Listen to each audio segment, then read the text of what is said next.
안녕하세요. 저는 장복순이라고 합니다. 정말 어처구니 없던 제 이야기 좀 들어주세요. 저는 74이에요. 사람들은 제 나이를 듣고 다들 기운 빠진 쭈구렁 할머니를 생각하지만 저는 아직 눈도 침침하지 않고 허리도 꼿꼿합니다. 평생을 이 2층 집에서 살림만 하고 남편 박만식과 딸 미니를 건사하며 살아온 세월이었죠. 하나 있는 딸 미니는 시집가서 제 앞가림하며 잘 살고 있고 이제 이 커다란 집에는 말이 없는 영감과 저 둘만 덩그러니 남았습니다. 박만식이라는 남자는 50년을 넘게 같이 살았지만 단 한 번도 다정다감한 적이 없는 사람이었습니다. 그저 밖에서 자기 할 일 하고 꼬박꼬박 생활비를 내밀고 집에서는 신문 아니면 텔레비전 소리만 울리게 하는 그런 전형적인 옛날 남자였죠. 저 역시 그런 남편에게 살가운 정을 기대하지 않았습니다. 그저 아내로서, 어머니로서 제 도리를 다하며 이 조용한 집을 묵묵히 지키며 살아왔어요.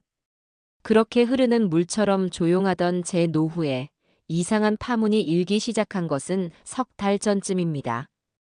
평생 집이 제일 편하다며 소파와 한몸이 되어 지내던 영감, 박만식이 아침 외출을 선언하면서부터였죠. 여보, 나장에 좀 다녀오겠네. 어느 날 아침 밥을 먹자마자 그가 툭 던진 말이었습니다. 늘 그렇듯 신문에서 눈도 떼지 않은 채였죠. 저는 너무 놀라 숭늉 그릇을 내려놓았습니다. 시장이요?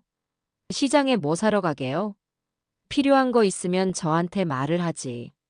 제가 되물었더니 영감은 그제야 신문 너머로 저를 힐끗 보며 대답하더군요. 아니, 그냥 구경 삼아. 미니도 나가고 집에만 있으니 답답해서. 사람 사는 것도 좀 보고 바람도 쐬고 그러지. 70평생 답답하다는 말을 입에 담은 적도 없던 양반이었습니다. 시끄러운 건 딱 질색이라며 명절에도 손주들이 조금만 떠들면 방으로 들어가 버리던 사람이 사람 사는 구경이라니요. 저는 그저 나이가 드니 사람이 변하나 싶어 그러시든가요 하고 말았습니다. 그렇게 시작된 남편의 아침 장 구경은 정말 하루도 빠지지 않고 이어졌습니다. 처음 한두 번은 웬일인가 노인네가 드디어 활력이라도 찾았나 싶어 좋게 생각하려고 애썼어요. 하지만 이상한 점은 곧 제 눈에 보이기 시작했습니다. 구경하러 간다는 사람이 아침 8시만 되면 어김없이 욕실에서 한참을 꾸미고 나갔습니다. 평생 비누 하나면 다 된다던 사람이 제가 쓰는 폼 클렌징까지 몰래 쓰는 것 같았죠. 제가 혼수로 해온 낡은 자개장을 열고는 몇 년간 명절 때나 입던 제일 좋은 회색 재킷을 꺼내 입더군요. 심지어 머리에는 스프레이까지 반질반질하게 뿌리고요. 그리고 결정적으로 짙은 스킨 향이었습니다. 그가 현관을 나설 때마다 10년은 묵은 독한 남자 스킨 냄새가 거실까지 흘러들어왔습니다. 몇 년 전 미니가 아버지 쓰라고 사다 준 비싼 향수 겸용 스킨이었는데 영감은 냄새가 독해서 머리 아프다고 딱 한 번 쓰고는 욕실 구석에 처박아둔 바로 그것이었습니다. 아니, 생선 비린내 나고 흙먼지 날리는 시장에 구경 간다는 사람이 저렇게 향수는 왜 뿌린담. 저는 그저 늙으면서 주책이 늘었나 보다 하고 애써 넘기려 했습니다. 남편은 그렇게 한껏 멋을 부리고 주머니에 지갑만 달랑 챙겨 집을 나섰습니다. 그리고 점심시간이 거의 다 되어서야 두세 시간 만에 집으로 돌아왔죠. 당연히 손에는 아무것도 들려있지 않았습니다. 구경만 한다고 했으니까요. 하지만 그것도 하루 이틀이죠. 오늘은 뭐 좋은 거 없었어요? 시장 가면 붕어빵이라도 좀 사오지. 어느 날 제가 무심하게 물었습니다. 그는 겉옷을 벗으며 귀찮다는 듯이 대답했어요. 에이, 다 그저 그렇더구먼. 사람만 많고 시끄럽기만 해. 그 대답이 몇 주째 똑같이 반복되고 있었습니다. 시장 구경이 그렇게 시끄럽고 별로라면서 왜 향수까지 뿌려가며 매일 아침 거길 나가는 걸까요? 제 마음속에 작고 검은 의심의 싹이 트기 시작했습니다. 처음에는 혹시 어디 아픈가? 나 몰래 병원 다니나? 싶기도 했고 아니면 노인정에라도 가서 장기나 바둑을 두나? 생각도 했습니다. 하지만 병원이라면 저한테 말을 했을 테고 노인정 가는 복장치고는 너무 과했죠. 그러던 어느 날이었습니다. 마침 집에 콩나물도 똑 떨어지고 저녁에 끓일 김치찌개 고기도 사야 해서 제가 직접 시장에 나갈 채비를 했습니다. 영감은 이미 2시간 전에 장에 구경 간다며 어김없이 스킨 냄새를 풀풀 풍기고 집을 나선 뒤였죠. 저는 제 낡은 장바구니를 챙겨들고 현관을 나섰습니다.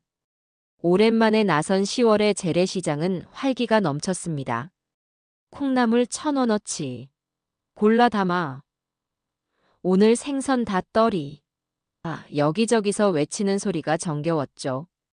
영감이 말한 사람 사는 구경이라는 게 이런 거라면 확실히 활기차긴 하네요.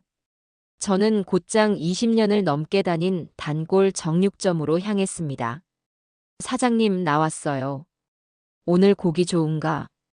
20년 넘게 한자리에서 장사한 정육점 김 사장은 저를 반갑게 맞아주었습니다. 아이고 사모님, 오래간만이시네. 오늘 돼지 앞다리살이 기가 막혀요. 찌개 끓이시게 좀 드릴까? 좋죠. 그걸로 한 금만 줘요. 넉넉하게. 고기를 숭덩숭덩 써는 김 사장에게 저는 문득 생각나서 한마디 툭 던졌습니다. 제 마음속 의심을 확인해 보고 싶었죠. 참, 사장님. 요새 우리 영감 아침마다 장터 돈다는데 혹시 봤소? 매일 구경 온다던데. 아침마다 멋을 어찌나 내고 오는지 몰라. 김 사장이 고기를 썰던 칼을 멈추고 저를 멀뚱히 쳐다봤어요. 박씨요? 박만식 씨 그 양반 말입니까? 그래요. 매일 아침마다 온다길래. 혹시 마주쳤나 해서. 김 사장은 고개를 갸웃하며 말했습니다. 박씨? 아이고 사모님. 그 양반 요새 통 안 보이던데? 예전에 돼지 껍데기 사러 몇 번 오시더니 뜸한 지가 오래됐어. 어휴, 내가 기억하기로 지난 봄에 보고 못 봤나? 아침마다요? 에이, 그럴 리가. 이 시간에 나오시면 나를 무조건 보고 가실 텐데. 내가 이 길목을 지키고 있는데. 쿵. 심장이 바닥으로 떨어지는 것 같았습니다. 머리가 어지랬죠. 아, 그래요? 길이 엇갈렸나 보네. 워낙 넓어야지. 저는 애써 웃으며 고기를 받아들었습니다. 하지만 손이 미세하게 떨리는 건 어쩔 수 없었어요. 몇 달은 된 것 같다. 그럼 그동안 박만식은 매일 아침 어디를 갔던 걸까요? 저는 애써 불안감을 누르며 바로 옆에 있는 채소 가게로 향했습니다. 이곳은 30년을 다닌 곳이죠. 할머니, 콩나물이랑 두부 좀 주세요. 콩나물을 다듬던 채소 가게 이 할머니에게도 제가 물었습니다. 혹시 정육점 사장이 잘못 봤을 수도 있으니까요. 할머니, 혹시 우리 남편 못 봤어요? 회색 재킷 입고 다니는 박씨 말이에요. 매일 아침에 시장 구경 온다는데. 이 할머니는 제 말에 고개도 안 들고 대답했어요. 누구, 박씨? 그 양반이 여길 왜 와? 장은 사모님이 다 보시는데. 못 봤어, 나는. 이 할미가 여기서 아침 6시부터 저녁까지 죽치고 있는데 박씨는 본 기억이 없네. 확실해졌습니다. 남편은 시장에 오지 않았습니다. 저는 콩나물과 두부가 담긴 장바구니를 들고 집으로 돌아오는 내내 그럼 도대체 어디를 가는 걸까 하는 생각에 아무것도 할 수가 없었어요. 손에 들린 장바구니가 천근만근 무겁게 느껴졌습니다.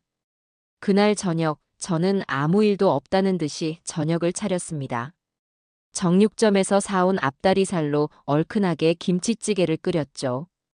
박만식은 여느 때처럼 텔레비전에서 하는 시끄러운 연속극을 보며 밥을 먹기 시작했습니다. 밥을 한술 뜨던 그가 말했어요. 오, 오늘 찌개 맛있네.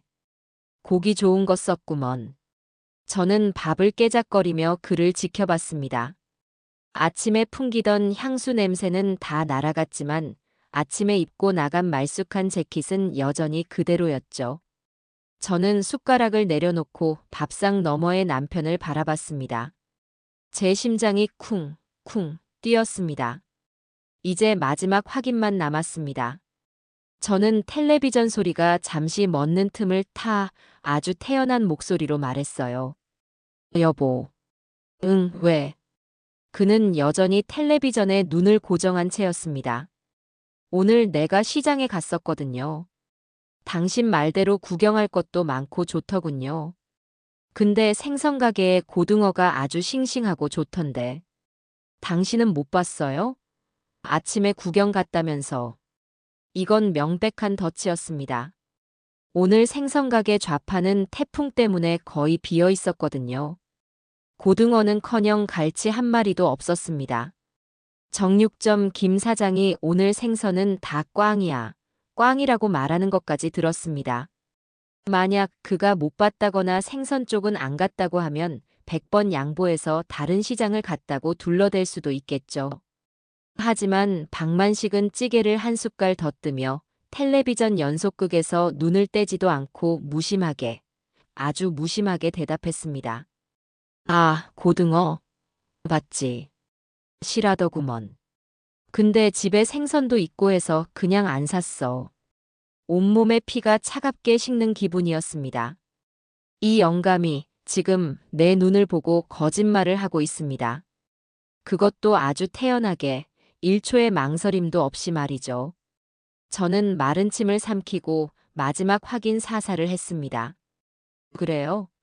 나는 채소 가게 쪽만 돌았는데. 그럼 당신은 생선 가게 쪽으로 돌았나 보네요. 그러자 그가 숟가락질을 멈추고는 저를 힐끗 보며 말했습니다. 아니, 난 오늘 채소 쪽만 쭉 돌다 왔지. 생선은 멀리서 보기만 했어. 채소 가게 이 할머니도 당신을 못 봤다고 했는데. 정육점 김 사장도 당신을 못 봤다고 했는데. 이 영감은 자기가 하지도 않은 행동을 같다고 둘러대고 봤다고 거짓말을 하고 있었습니다. 몇 달 동안 매일 아침 나를 속이고 다른 곳을 갔다는 그 끔찍한 진실이 식어버린 밥상머리에서 안개처럼 피어올랐습니다. 50년을 함께 산 남편에 대한 믿음이 산산조각 나는 소리가 들렸습니다. 저는 그 순간 확신했어요. 이 영감, 바람이 났구나. 저는 더 이상 묻지 않았어요. 밥상머리에서 엎어버리고 싶은 것을 꾹 참았습니다. 그저 그랬구나 하고 밥을 마저 먹는 척했죠. 영감은 아무것도 모른 채 여전히 텔레비전 속 연속극을 보며 낄낄대고 있었습니다. 저 파렴치한 인간. 제 심장은 얼음장처럼 차가워졌지만 머릿속은 오히려 뜨겁게 달아오르기 시작했습니다. 그날 밤 저는 한숨도 자지 못했습니다. 안방 침대에 나란히 누워 옆에서 들려오는 영감의 코 고는 소리를 들으며 생각했습니다. 어디일까? 도대체 매일 아침 그 향수를 뿌리고 찾아가는 곳이 어디일까? 시장이 아니라면 그는 어디로 가는 걸까요? 50년을 산 남편이지만 저는 그가 어딜 가는지 아는 게 하나도 없었습니다. 그는 늘 알 거 없다는 사람이었고 저는 알려고 하지 않는 아내였으니까요. 내일은 반드시 내 눈으로 확인해야겠다. 날이 밝기 무섭게 저는 영감보다 먼저 일어났습니다. 새벽 5시였죠. 부엌으로 가보리차를 한 주전자 끓였습니다. 손이 떨려서 주전자 뚜껑을 몇 번이나 떨어뜨렸어요. 마음을 가라앉히고 옷장으로 향했습니다. 평소에 입던 밝은 꽃무늬 스웨터 대신 가장 눈에 띄지 않는 검은색 바지와 짙은 밤색 가디건을 꺼내 입었습니다. 미니가 엄마 늙어 보여라며 싫어하던 옷이었지만 오늘은 이 옷이 제 갑옷이었습니다. 아침 7시 반. 어김없이 영감이 부스스한 얼굴로 안방에서 나왔습니다. 저를 한번 힐끗 보더니 웬일로 일찍 일어났네 한마디 툭 던지고는 욕실로 들어가더군요. 그리고 30분이 넘도록 안에서 물소리가 들렸습니다. 평소엔 5분 만에 고양이 세수를 하고 나오던 인간이었습니다. 놈이 욕실에서 공을 들이는 시간만큼 제 가슴속 분노도 차곡차곡 쌓여갔습니다. 아침 8시 10분. 욕실 문이 열리고 짙은 스킨 냄새가 안방까지 밀려 들어왔습니다. 몇 년 전 미니가 아빠, 좋은 냄새 나야 좋은데 간다며 사다 준 바로 그 비싼 스킨이었습니다. 그때 냄새 독하다며 질색하던 박만식은 어디 가고 기름까지 반질하게 바른 낯선 늙은이가 거울 앞에 서 있었습니다. 그는 장롱에서 가장 좋은 회색 재킷을 꺼내 입고 주머니에 지갑을 챙겨 넣었습니다. 나장에 구경 좀 다녀오겠네. 저는 대답하지 않았습니다. 그는 제 침묵을 눈치채지 못한 건지 아니면 무시한 건지 늘 그렇듯 현관으로 향했습니다. 다녀오세요. 그가 현관문을 닫고 나가는 소리가 들리자마자 저는 미리 챙겨둔 스카프로 얼굴을 반쯤 가리고 운동화를 꿰어 신었습니다. 심장이 미친 듯이 뛰기 시작했어요. 내가 지금 뭐 하는 짓인가? 50년을 산 남편을 미행하다니. 잠깐 망설였지만 텔레비전 옆에 놓인 오늘의 고등어가 떠올랐습니다. 아니, 이대로 바보처럼 속고 살 수는 없었어요. 현관문을 조용히 열고 나갔습니다. 1층까지 계단을 뛰어내려가 아파트 현관 유리문 뒤에 숨었습니다. 영감은 저만치 앞서 걸어가고 있었습니다. 늘 입던 후줄근한 잠바 차림이 아닌 비싼 재킷을 입은 뒷모습이 오늘따라 유난히 낯설었습니다. 저는 50m쯤 거리를 두고 그의 뒤를 밟기 시작했습니다. 다행히 아침 출근 시간이라 길에는 사람들이 제법 있었습니다. 저는 다른 행인들 사이에 몸을 숨기며 전봇대 뒤에 숨기도 하고 문 연 가게의 차양막 아래에 서 있기도 하면서 필사적으로 그를 쫓았습니다. 심장이 입 밖으로 튀어나올 것 같았죠. 만약 들키면 어떡하지? 저 인간이 날 보면 뭐라고 할까? 하지만 박만식은 단 한 번도 뒤를 돌아보지 않았습니다. 아주 당당하고 심지어 발걸음조차 가벼워 보였어요. 그는 분명 시장 방향으로 걷고 있었습니다. 제 단골 정육점과 채소 가게가 있는 제가 50년간 다녔던 바로 그 재래시장 말입니다. 제 마음속 한편에서는 그래, 어쩌면 내가 오해한 걸 거야. 그냥 다른 상인들 눈에 안 띄었을 뿐이겠지. 오늘은 정말 시장 안을 구경할지도 몰라. 하는 바보 같은 희망이 피어올랐습니다. 하지만 그 희망은 시장 입구에 커다란 아케이드가 보이는 사거리에서 산산조각 났습니다. 시장은 직진이었습니다. 하지만 박만식은 그 사거리에서 1초의 망설임도 없이 우회전을 했습니다. 시장과는 완전히 반대 방향, 새로 건물이 들어서고 있는 신도시 상가 쪽이었습니다. 제 발이 그 자리에 얼어붙는 것 같았습니다. 아니구나. 시장이 아니었어. 저는 이를 악물고 그의 뒤를 다시 쫓았습니다. 그는 시장통의 왁자지껄함이 아닌 유리창으로 번쩍거리는 새 건물들 사이로 걸어 들어갔습니다. 그곳은 제가 평생 와본 적 없는 낯설고 차가운 동네였어요. 높은 건물들에는 증권, 투자, 법률사무소 같은 저와는 아무 상관없는 간판들만 가득했습니다. 도대체 이런 곳에 왜? 그는 저보다 훨씬 이 길에 익숙해 보였습니다. 행인들의 어깨를 요리조리 피하며 아주 자신감 있는 걸음걸이로 걷더군요. 그리고 마침내 가장 크고 번쩍이는 한 오피스텔 건물 앞에서 걸음을 멈췄습니다. 1층에는 번듯한 은행과 약국이 있는 20층은 좋게 넘어 보이는 새 건물이었습니다. 저는 길 건너편 버스 정류장 광고판 뒤에 몸을 숨겼습니다. 박만식은 주위를 한번 휙 둘러보더니 이내 건물의 공동 현관으로 다가가더군요. 저는 심장이 멎는 줄 알았습니다. 그리고는 아주 익숙하게 비밀번호 4자리를 삑삑삑삑 눌렀습니다. 유리문이 스르르 열리고 그는 그 안으로 사라졌습니다. 저는 그 자리에 망부석처럼 서 있었습니다. 오피스텔. 그 단어가 제 머리를 세게 내리쳤습니다. 시장 구경? 바람 쐬러? 아니었습니다. 그는 매일 아침 향수를 뿌리고 가장 좋은 옷을 입고 이 오피스텔로 출근을 하고 있었던 겁니다. 도대체 저 안에서 무슨 짓을 하고 있는 걸까요? 노름? 아니면 설마. 저는 차마 다음 상상을 이어갈 수가 없었습니다. 바람이 휑하니 불어왔습니다. 아침 9시 수많은 사람이 오가는 길 한복판에 저 혼자 버려진 기분이었습니다. 저는 길 건너편에서 얼마나 오래 서 있었는지 모릅니다. 다리가 아파왔지만 집으로 돌아갈 수가 없었어요. 저 문이 다시 열리고 박만식이 나오기를 기다려야 했습니다. 하지만 저 건물 로비는 너무 훤히 트여 있어서 제가 계속 서성이면 경비원 눈에 띌 게 뻔했습니다. 마침 길 건너편에 빵집 겸 카페가 하나 있더군요. 팔이 뭐라고 적힌 간판이었습니다. 저는 평생 저런 곳에 들어가 본 적이 없지만 오늘은 어쩔 수 없었죠. 유리문을 밀고 들어갔습니다. 젊은 아가씨들이 풍기는 달콤한 빵 냄새와 커피 향이 제 속을 더 울렁거리게 만들었습니다. 저 따뜻한 거 아무거나 한 잔 주세요. 아메리카노 드릴까요? 네, 그걸로 줘요. 얼마인지도 모르는 커피 한 잔을 받아들고 저는 오피스텔 건물이 정면으로 보이는 창가 자리에 앉았습니다. 낯선 음악 소리가 시끄럽게 울렸죠. 저는 커피는 입에도 대지 않고 유리창 너머에 저주받을 오피스텔 입구만 노려봤습니다.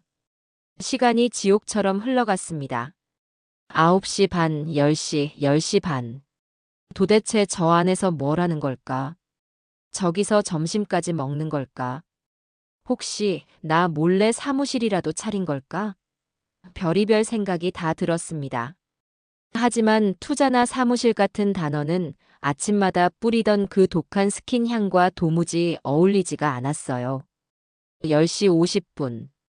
드디어 오피스텔의 유리문이 다시 열렸습니다. 제 심장이 멎는 줄 알았어요. 박만식이었습니다. 그런데 혼자가 아니었습니다. 어떤 여자와 함께였습니다. 50대쯤으로 보이는 아주 화려하고 세련되게 차려입은 여자였습니다. 제 눈에는 보랏빛 코트가 유난히 번쩍거리는 것 같았죠. 그 여자는 박만식의 팔에 자연스럽게 팔짱을 끼고 있었고 두 사람은 뭐가 그리 즐거운지 환하게 웃고 있었습니다. 저는 제 눈을 의심했습니다. 박만식. 50년을 산 내 남편. 그가 저렇게 환하게 웃는 사람이었던가요? 미니가 재롱을 부릴 때도 사위를 처음 봤을 때도 그저 허허 웃기만 하던 양반이었습니다. 그런데 저 여자 옆에서는 20살 청년처럼 입이 찢어져라 웃고 있었습니다. 두 사람은 천천히 인도를 걸어 건물 지하 주차장에서 올라오는 차도 쪽으로 향했습니다. 저는 숨을 죽이고 그들을 지켜봤죠. 그리고 저는 제 인생에서 가장 충격적인 장면을 목격하고야 말았습니다. 길가에 선 박만식이 팔짱을 낀 그 여자에게 뭐라고 속삭이더니 잠깐 기다려요 하는 듯한 손짓을 했습니다. 그리고는 혼자 주차장 쪽으로 뛰어가더군요. 잠시 후 저희 집 차 미니가 사준 은색 세단이 스르르 미끄러져 나왔습니다. 차는 그 여자가 서 있는 곳 바로 앞에 멈췄습니다. 그리고 박만식이 차에서 내렸습니다. 그는 운전석에서 내려 차를 빙 돌아 조수석 문으로 향했습니다. 그리고는 문을 열어주었습니다. 그 보랏빛 코트를 입은 여자는 마치 여왕이라도 되는 것처럼 고개만 까딱하고는 그 자리에 우아하게 올라탔습니다. 박만식은 그녀가 완전히 앉는 것을 확인하고 나서야 문을 닫아주었습니다. 저는 그 자리에 얼어붙었습니다. 50년이었습니다. 제가 50년을 저 인간의 아내로 살았습니다. 비가 억수같이 쏟아지던 날 장바구니를 양손에 들고 끙끙대던 저를 보고도 차 안에서 빨리 안 타고 뭐해? 라고 소리치던 인간이었습니다. 임신한 미니를 뱃속에 품고 낑낑대며 차에 오를 때도 문 한 번 열어준 적이 없는 무심한 인간이었습니다. 그런데 전현에게는 저 보랏빛 코트를 입은 연에게는 90도로 허리를 굽히며 차 문을 열어주고 있었습니다. 분노가 머리끝까지 치밀어 올랐습니다. 저는 당장이라도 뛰쳐나가 그년의 머리채를 잡고 싶었어요. 하지만 제 다리는 바닥에 붙어 떨어지지 않았습니다. 두려움이었을까요? 아니요, 그건 경멸이었습니다. 저 추잡하고 역겨운 늙은이에 대한, 그리고 저런 것도 남편이라고 50년을 살아온 제 자신에 대한 경멸이었습니다. 차는 매끄럽게 제 시야에서 사라졌습니다. 빵집 안에는 여전히 시끄러운 음악과 달콤한 빵 냄새가 진동했습니다. 저는 손에 든 커피잔을 내려다봤습니다. 이미 싸늘하게 식어버린 커피 위로 제 눈물이 뚝뚝 떨어졌습니다. 얼마나 울었는지 모릅니다. 한참을 울고 나니 분노가 다시 치밀어 올랐습니다. 전현이 누군지 알아야겠다. 저는 빵집을 나와 무단횡단을 해서 오피스텔 건물로 뛰어들어갔습니다. 마침 다른 입주민이 들어가길래 문이 닫히기 전에 잽싸게 몸을 밀어 넣었습니다. 로비는 조용하고 차가웠습니다. 저는 곧장 우편함이 모여있는 곳으로 향했습니다. 심장이 다시 뛰기 시작했죠. 아까 박만식이 저 여자와 함께 나온 것을 보면 분명 엘리베이터를 탔을 겁니다. 하지만 몇 호인지 알 수가 없었어요. 우편함을 하나하나 훑어보기 시작했습니다. 김철수, 박영희, 이민호. 대부분 이름이 적혀 있었습니다. 그러다 제 눈이 한 곳에 멈췄습니다. 1504호. 다른 우편함과 달리 이름이 적혀 있지 않았습니다. 비어 있는 걸까요? 아니었습니다. 우편함 투입구에 하얀색 관리비 고지서가 반쯤 뒤 꽂혀 있었습니다. 제 손이 부들부들 떨렸습니다. 주위에 아무도 없는 것을 확인하고 저는 그 고지서를 확 잡아 뺐습니다.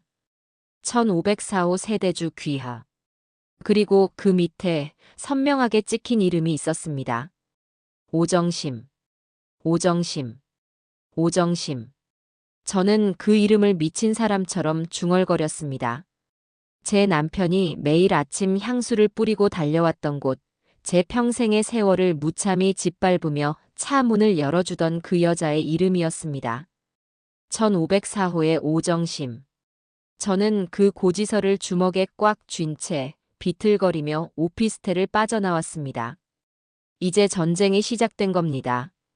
집으로 돌아오는 버스 안에서 저는 손에 쥔 오정심 이름석 자가 박힌 고지서를 뚫어져라 쳐다봤습니다. 창밖의 풍경은 눈에 들어오지 않았어요. 머릿속에는 오직 보랏빛 코트를 입고 웃던 그 여자의 얼굴과 비굴하게 차 문을 열어주던 박만식의 뒷모습만 떠다녔습니다. 오정심. 1504호. 집에 도착하자마자 저는 현관문을 잠그고 안방으로 뛰어들어갔습니다. 제 심장은 아까보다 더 세차게 뛰고 있었어요. 이제는 슬픔이나 배신감이 아니었습니다. 그건 확인에 대한 갈망이었습니다. 저것들이 내 돈을 얼마나 빼돌렸는지 내 눈으로 똑똑히 확인해야 했습니다. 저는 안방 장롱 깊숙한 곳, 제 혼수 이불 밑에 숨겨두었던 비단 주머니를 꺼냈습니다. 그 안에는 제 개인 도장과 남편 몰래 모아둔 제 쌈짓돈 통장, 그리고 공동명의 통장이 함께 들어 있었습니다. 손이 떨려서 도장이 잘 잡히지 않았습니다. 저는 겉옷도 벗지 못한 채 통장과 도장, 그리고 제 신분증을 들고 다시 집을 나섰습니다. 아까 그 오피스텔 근처에 있던 은행, 박만식이 그 여자와 함께 차를 타고 사라졌던 그 거리의 은행으로 향했습니다. 은행은 점심시간이 막 지난 때라 한산했습니다. 저는 번호표를 뽑고 억지로 숨을 골랐죠. 장복순, 침착해. 여기서 쓰러지면 안 돼. 저것들을 잡으려면 정신 차려야 해. 34번 고객님. 창구로 다가가 저는 일부러 아주 차분한 목소리로 말했습니다. 통장 정리를 좀 하려고요. 이 두 개 계좌, 최근 6개월간 거래 내역을 전부 뽑아주세요. 젊은 은행 직원이 제 통장 2개를 받아들고는 기계에 넣었습니다. 드르륵, 드르륵. 통장이 정리되는 소리가 제 심장을 쪼개는 것 같았습니다. 먼저 제 쌈짓돈 통장이 나왔습니다. 이 통장은 제 친정 어머니가 돌아가시면서 딸 고생한다며 쥐어주신 돈과 미니 시집 보내고 남은 돈을 제가 평생 아껴가며 모은 박만식은 존재조차 모르는 제 마지막 비상금이었습니다. 5천만 원이 넘는 돈이었죠. 그런데 통장을 받아든 제 눈에 믿을 수 없는 숫자가 찍혀 있었습니다. 잔액 3만 4천 원. 이게 어떻게 된 거예요? 저도 모르게 소리가 터져 나왔습니다. 은행 직원이 깜짝 놀라 저를 쳐다봤죠. 네, 고객님. 여기 있던 돈. 5천만 원이 넘는 내 돈이 다 어디 갔어요? 잠깐만요, 고객님. 진정하시고 내역을 확인해 보겠습니다. 직원이 컴퓨터로 무언가를 한참 두드리더니 조심스럽게 입을 열었습니다. 고객님, 여기 3달 전부터 매주 금요일마다 500만 원씩 총 10번에 걸쳐 5천만 원이 오정심이라는 분에게 계좌 이체되었는데요. 그리고 마지막에 300만 원이 추가로. 오정심이요? 제 입에서 그 이름이 다시 흘러나왔습니다. 네. 인터넷 뱅킹으로 이체되었네요. 고객님께서 직접 하신 게. 나는 그런 거 할 줄 몰라요. 난 인터넷 그거 몰라. 그럼 혹시 자제분이나 남편분께서. 박만식. 그 인간이었습니다. 제 도장과 신분증을 몰래 훔쳐 은행에 가서 인터넷 뱅킹을 신청하고 제 피 같은 쌈짓돈을 그녀에게 몽땅 갖다 바친 거였습니다. 매주 금요일마다 500만 원씩 10번을 넘게요. 저는 그 자리에 쓰러질 것 같았습니다. 하지만 아직 끝나지 않았습니다. 그럼 이 공동명의 통장은요? 네, 잠시만요. 은행 직원이 이번에는 공동명의 통장 내역을 뽑아주었습니다. 드르륵, 드르륵. 종이가 계속해서 쏟아져 나왔습니다. 1장, 2장 무려 5장이 넘는 거래 내역이었습니다. 저는 떨리는 손으로 그 종이들을 받아들었습니다. 오정심 300만 원, 오정심 500만 원, 백화점 720만 원, 가구점 450만 원. 그녀에게 직접 돈을 보낸 것은 물론이고 백화점에서 수백만 원짜리 선물을 긁고 수입 가구점에서 돈을 썼습니다. 이게 다가 아니었습니다. 가장 마지막 장, 가장 최근의 내역에 찍힌 글자가 제 눈을 사로잡았습니다. 대출 실행 1억 5천만 원. 이건 뭐예요? 아, 이건 고객님 댁 아파트를 담보로 주택담보대출 1억 5천만 원이 실행된 내역입니다. 지난주 월요일에요. 지난주 월요일. 박만식이 오늘따라 장터에 사람이 너무 많아 일찍 왔다며 땀을 뻘뻘 흘리던 날이었습니다. 그 인간 시장이 아니라 은행에 가서 우리 집을 담보로 대출을 받고 왔던 겁니다. 그 돈은 어디로 갔죠? 내 대출금은 바로 다음 날 전액 오정심님 계좌로 이체되었네요. 저는 더 이상 아무 말도 할 수 없었습니다. 제 쌈짓돈 5,300, 그리고 집을 담보로 받은 대출 1억 5천. 도합 2억이 넘는 돈이 3달 만에 그 오정심이라는 년의 통장으로 빨려 들어갔습니다. 박만식, 그 인간이 제 평생을, 제 집을, 제 모든 것을 그녀에게 갖다 바친 거였습니다. 어떻게 집으로 돌아왔는지 기억이 나지 않습니다. 텅 빈 집, 텅 빈 통장. 저는 거실 바닥에 주저앉아 넋을 잃고 있었습니다. 가구점 450만 원. 은행 내역에 찍혀 있던 그 글자가 문득 머리를 스쳤습니다. 가구. 무슨 가구? 저는 홀린 사람처럼 비틀거리며 일어났습니다. 그리고 집안을 천천히 둘러보기 시작했습니다. 늘 그 자리에 있던 것들. 하지만 무언가 비어 있었습니다. 거실 한쪽, 텔레비전 옆자리가 허전했습니다. 아, 안마의자. 미니가 엄마 아빠 허리 아프시다며 큰맘 먹고 사준 500만 원도 넘는 그 비싼 안마의자가 감쪽같이 사라졌습니다. 저는 그동안 왜 그걸 몰랐을까요? 방만식이 저거 자리만 차지하고 시끄럽다. 치워버리자고 성화였는데 제가 내 딸이 사준 걸 어떻게 버리냐며 막았던 바로 그 안마의자였습니다. 저는 떨리는 다리로 안방으로 향했습니다.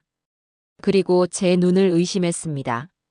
방 한쪽 벽을 차지하고 있던 제 어머니가 돌아가시며 물려주신 제 혼수품이었던 자개장이 있던 자리가 텅 비어 있었습니다. 그 자개장이 있던 곳에는 언제 들어왔는지 모를 싸구려 합한 옷장이 대신 놓여 있었습니다. 이 미친! 저는 서재방으로 달려갔습니다. 그곳에 있던 작은 협탁, 그리고 거실 장식장 위에 있던 제가 아끼던 영국제 고급 찻잔 세트 전부 사라졌습니다. 방만식, 그 인간이 저 몰래 제 집의 살림살이를, 제 추억이 담긴 물건들을, 제 어머니의 유품을 몽땅 훔쳐다 그년의 오피스텔을 꾸며준 거였습니다. 수입 가구점에서 쓴 돈은 아마 저 1504호를 채울 다른 가구들을 샀던 거겠죠. 저는 그 자리에 무너져 내렸습니다. 돈이 아니었습니다.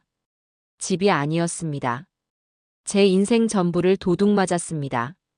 50년간 믿어왔던 남편이라는 존재가 사실은 제 등 뒤에서 칼을 꽂고 제 살림을 빼돌리던 추악한 도둑놈이었습니다. 분노가 치밀어 올라와 숨이 쉬어지지 않았습니다. 저는 바닥을 기어가 전화기 다이얼을 눌렀습니다. 여보세요? 미니야, 미니야. 엄마, 왜 그래? 목소리가 왜 그래? 저는 울부짖었습니다. 미니야, 너희 아버지가. 엄마, 진정하고 말해. 무슨 일이야? 너희 아버지가 전현이랑 바람난 것뿐만 아니라 우리 집, 내 돈, 너가 사준 안마의자, 내 자개장까지 싹 다 훔쳐갔어. 저는 그제야 참았던 울음을 터뜨렸습니다. 74년 평생 그렇게 서럽게 울어본 적이 없었습니다. 전화기 너머로 딸아이의 비명 같은 절규가 들려왔습니다. 전화기 너머로 딸아이의 비명 같은 절규가 들려왔습니다. 엄마, 엄마 괜찮아? 거기 가만히 있어. 내가 지금 갈게. 당장 갈게. 저는 멍하니 수화기를 내려놓았습니다. 거실 바닥에 주저앉아 은행에서 뽑아온 그 끔찍한 거래 내역서들을 멍하니 바라봤습니다. 2억 334만 원. 제 쌈짓돈 5천만 원과 이 집을 담보로 한 대출 1억 5천만 원, 그리고 공동통장에서 야금야금 빼간 돈까지. 제 평생이, 제 집이, 제 노후가 종이 몇 장 위에 숫자로 찍혀 처참하게 나뒹굴고 있었습니다. 그리고 그 돈은 전부 오정심이라는 년의 통장으로 흘러들어갔죠.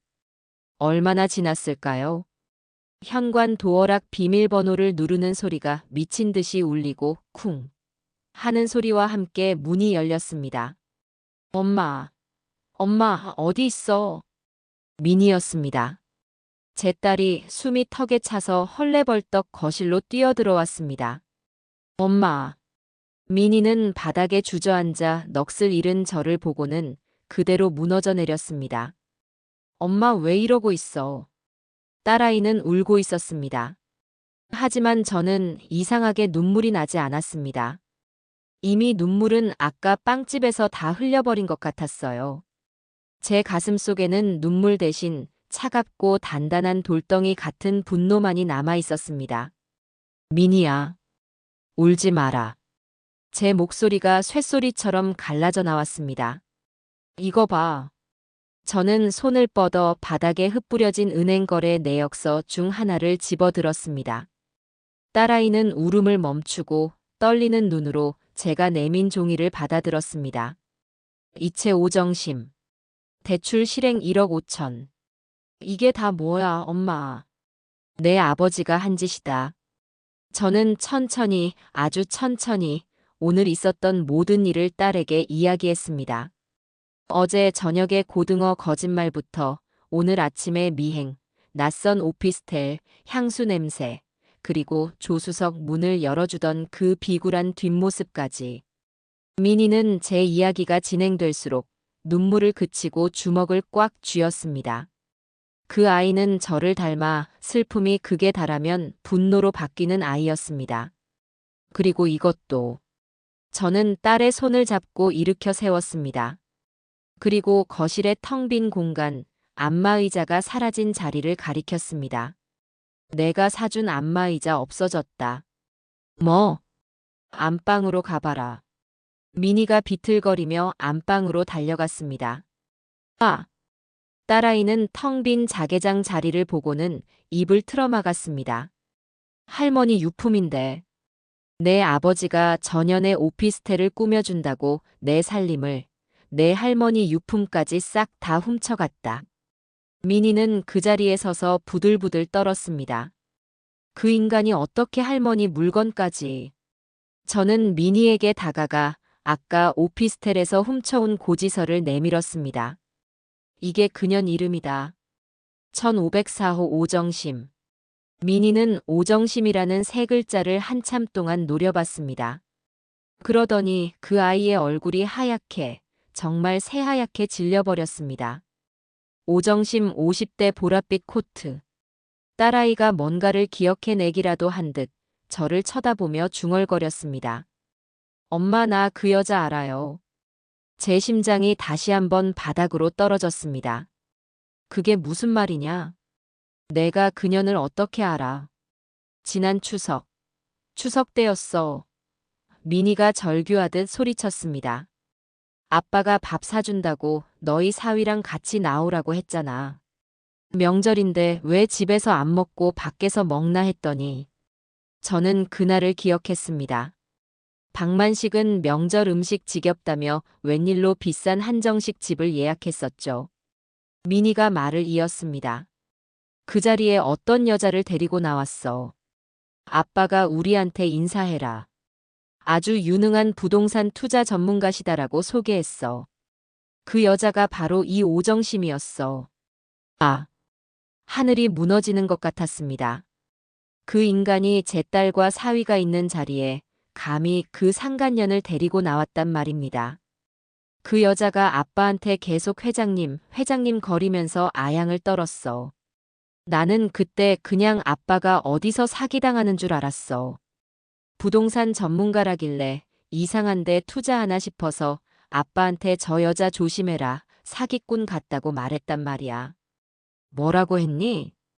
그랬더니 아빠가 나한테 네가 뭘 아냐고, 평생 살림만 한 네 엄마처럼 무식하게 살지 말라고.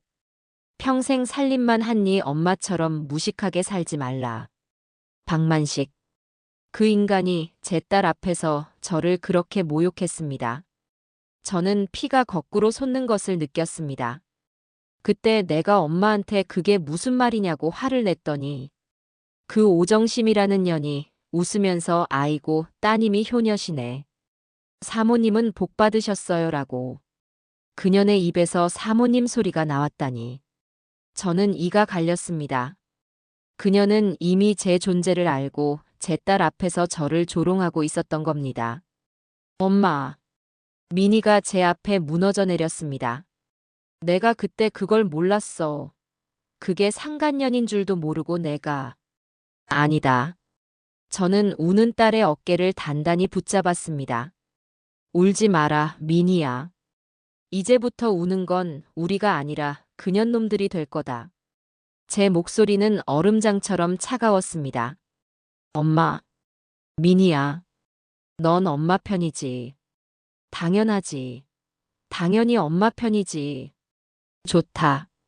그럼 지금부터 변호사, 대한민국에서 제일 독하고 악랄한 놈으로 알아봐라. 알아볼게. 당장. 그리고 이건 전쟁이다. 내 아버지를 상대로 한 내 50년을 건 마지막 전쟁이야. 저는 바닥에 떨어진 통장 내역서들을 주워 모았습니다. 우리는 저것들이 우리한테서 훔쳐간 모든 것을, 아니, 그 이상을 뼈까지 발라서 되찾아올 거다. 그날 밤, 저와 미니는 거실에서 밤을 새웠습니다. 50년간 제 땀과 눈물이 밴, 하지만 이제는 남편의 배신으로 얼룩진 이 집에서 저희 모녀의 치밀한 복수극이 막 시작되고 있었습니다. 다음 날 아침, 저는 방만식이 일어나기 전에 집을 나섰습니다. 미니가 밤새 수소문에서 예약한 서초동의 한 이혼 전문 변호사를 만나러 가기 위해서였습니다. 방만식은 제가 미니네 집에 김치 갖다 주러 간다고 둘러댔죠. 그는 그래 하면서 어김없이 욕실로 들어가 향수를 뿌릴 준비를 하고 있었습니다. 그 역겨운 뒷모습을 보며 저는 현관문을 닫았습니다. 변호사 사무실은 제가 평생 와본 곳 중에 가장 차갑고 가장 비싸 보이는 곳이었습니다. 법무법인이라는 간판이 걸려 있었죠. 미니가 엄마, 이 사람이 이 바닥에서 저승사자로 불린대. 위자료 뜯어내는 데는 귀신이래라고 속삭였습니다. 김필승 변호사라는 명패가 놓인 책상 앞에 저와 미니가 나란히 앉았습니다. 40쯤 되어 보이는 아주 날카로운 눈매의 변호사였습니다. 박민희 씨 소개로 오신 장복순 여사님 맞으시죠? 말씀은 대강 들었습니다. 하지만 정확해야 하니 어머님께서 직접 말씀해 주시죠. 저는 밤새 미니와 함께 정리한 서류 가방을 열었습니다. 이건. 저는 차분하게 하지만 떨리는 목소리로 하나씩 증거를 꺼내 놓았습니다. 제 개인 통장 내역입니다. 잔액 34,000원. 5천만 원이 오정심에게 넘어갔습니다. 이건 공동명의 통장 내역입니다. 집 담보 대출 1억 5천만 원. 역시 오정심에게 넘어갔습니다. 그리고 이건 그 오피스텔 고지서입니다. 1504호 오정심. 김 변호사는 아무 말 없이 서류들을 꼼꼼히 훑어봤습니다. 그의 미간이 미세하게 좁혀졌죠. 미니가 옆에서 거들었습니다. 변호사님, 이것뿐만이 아니에요. 저희 아버지가 저희 어머니 혼수품인 자개장이랑 제가 사들인 안마의자까지 집안 살림을 몰래 빼돌려서 그 상간녀 오피스텔에 갖다 놨어요. 살림살이까지요? 김 변호사가 처음으로 고개를 들어 저를 쳐다봤습니다. 네. 제 어머니 유품입니다. 김 변호사는 펜을 들고 무언가를 빠르게 적기 시작했습니다. 박만식 씨가 어머님 도장을 도용해 개인 통장 돈을 이체한 것. 이건 명백한 사문서 위조 및 절도입니다. 형사 고소감이죠. 공동명의 통장에서 대출을 받아 상간녀에게 증여한 것. 이건 배임에 해당할 수 있습니다. 민사상으로 부당이득 반환 청구는 물론이고요. 변호사의 입에서 쏟아지는 낯선 법률 용어들이 제 복수심을 더욱 단단하게 만들었습니다. 그럼 당장 그 인간하고 그년을. 잠깐만요, 어머님. 김 변호사가 제 말을 잘랐습니다. 상황은 최악이지만 법은 생각보다 간단하지 않습니다. 박만식 씨가 증여라고 우기면 골치 아파집니다. 아내가 허락한 돈이다라고 거짓말을 할 수도 있고요. 오정심은 이미 그 돈을 다 빼돌려 숨겼을 가능성이 큽니다. 그럼 어떡하죠? 김 변호사가 날카로운 눈으로 저를 바라봤습니다. 이혼 소송에서 완벽하게 이기고 저 여자에게 넘어간 재산을 전부 되찾아오려면 박만식 씨가 사기의 의도를 가지고 어머님을 속였다는 것을 증명해야 합니다. 그리고 그 사기의 목적이 불륜 관계 유지를 위함이었다는 것을 연결해야 하고요. 그게 무슨 말씀이세요?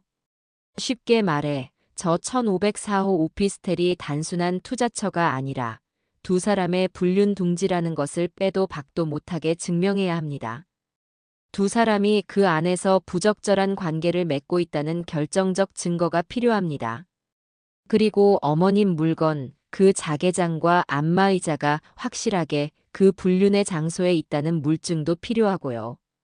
사진 말씀이십니까? 사진 혹은 영상이면 더 좋죠.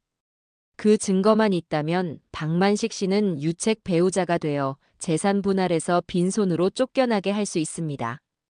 오정심에게는 상간녀 위자료는 물론 공동 불법 행위로 인한 재산 환수까지 청구할 수 있습니다. 저와 미니는 서로를 쳐다봤습니다. 1504호. 그 철옹성 같은 곳에 어떻게 들어간단 말입니까? 변호사님, 거긴 비밀번호를 누르고 들어가는 곳입니다. 저희가 어떻게? 김 변호사가 의미심장한 미소를 지었습니다. 어머님, 미니 씨. 두 분이 직접 들어가시면 그건 주거 침입이 됩니다. 그럼 오히려 역고소를 당해요. 그럼. 하지만 합법적인 방법으로 증거를 수집하는 전문가는 따로 있죠. 그는 명함 한 장을 꺼내 미니에게 건넸습니다. S라인 기획이라는 겉보기엔 평범한 이름이었습니다. 제 대학 후배가 하는 심부름 센터입니다. 흔히 말하는 탐정이죠. 불법적인 일은 안 하지만 기술이 아주 좋습니다. 사무실을 나오는 길, 저와 미니는 말이 없었습니다. 손에 쥔 명함 한 장이 마치 지옥으로 가는 열쇠처럼 느껴졌습니다. 엄마 무서워? 우리 그냥. 아니. 저는 공원 벤치에 앉아 미니의 손을 잡았습니다.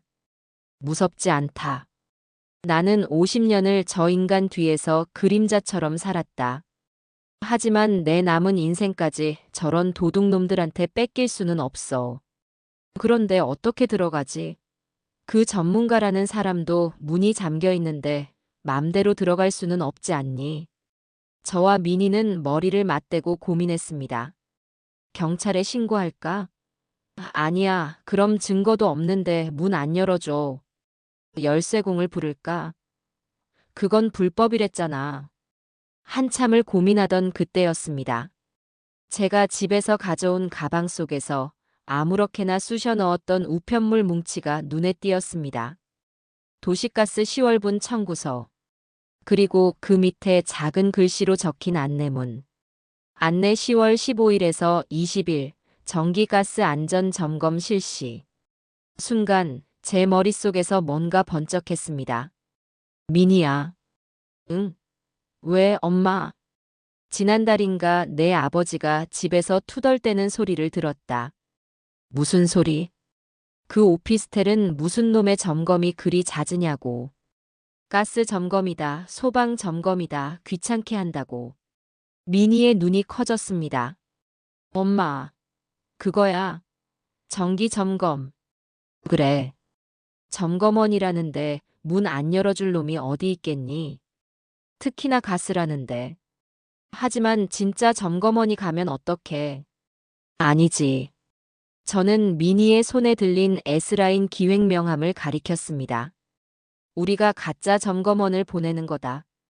그 순간 저와 미니는 서로의 얼굴을 바라보며 차갑게 웃었습니다. 드디어 반격의 실마리가 보이기 시작했습니다. 그날부터 저와 미니는 치밀하게 디데이를 계획했습니다. 먼저 미니가 S라인 기획에 연락을 했죠. 김 변호사의 소개로 연락했다고 하니 실장이라는 자가 다음 날 바로 저희 집 근처 찻집으로 나왔습니다. 아주 덩치는 산만한데 말투는 간호사처럼 조곤조곤하더군요. 사모님, 따님. 김 변호사님께 말씀은 들었습니다. 1504호 내부의 증거가 필요하시다는 거죠? 네. 그런데 불법은 안 된다고. 물론입니다. 실장이 웃었습니다. 저희는 기술자입니다. 문을 부수거나 하지 않아요. 다만 점검을 좀 할 겁니다. 미니가 가스 점검이라고 말하자 실장은 아주 좋은 생각이십니다라며 무릎을 쳤습니다. 그럼 저희가 도시가스 점검원 복장이랑 신분증, 점검표까지 완벽하게 준비하겠습니다. 문제는 그 집에 사람이 없을 때 들어가야 한다는 겁니다. 그건 제 몫이었습니다. 그날 저녁 저는 박만식이 돌아오자마자 아주 태연한 얼굴로 물었습니다. 여보, 당신 요새 장구경 다니느라 피곤한데 이번 주말에 미니네랑 다 같이 외식이라도 할까요? 당신 좋아하는 갈비집으로. 저는 일부러 미니네를 꺼냈습니다. 상간년이랑 놀아나느라 딸 자식은 까맣게 잊었을 테니 찔리라고 한 말이었죠. 아니나 다를까 박만식은 텔레비전을 보던 리모컨을 만지작거리며 곤란한 표정을 지었습니다. 아, 이번 주말은 내가 좀. 선약이 있네. 선약이요? 무슨 선약인데요? 아, 그냥 고등학교 동창들 만나. 골프 치러 가기로 했어. 아주 오래전에 잡힌 약속이라 미안하네. 골프. 그놈의 골프. 오정심이랑 치러 가는 게 뻔했습니다. 어쩔 수 없네요. 그럼 잘 다녀오세요. 아침 일찍 나가시겠네. 그렇지. 새벽같이 나가야 해. 토요일 하루 종일 걸릴 거야. 됐습니다.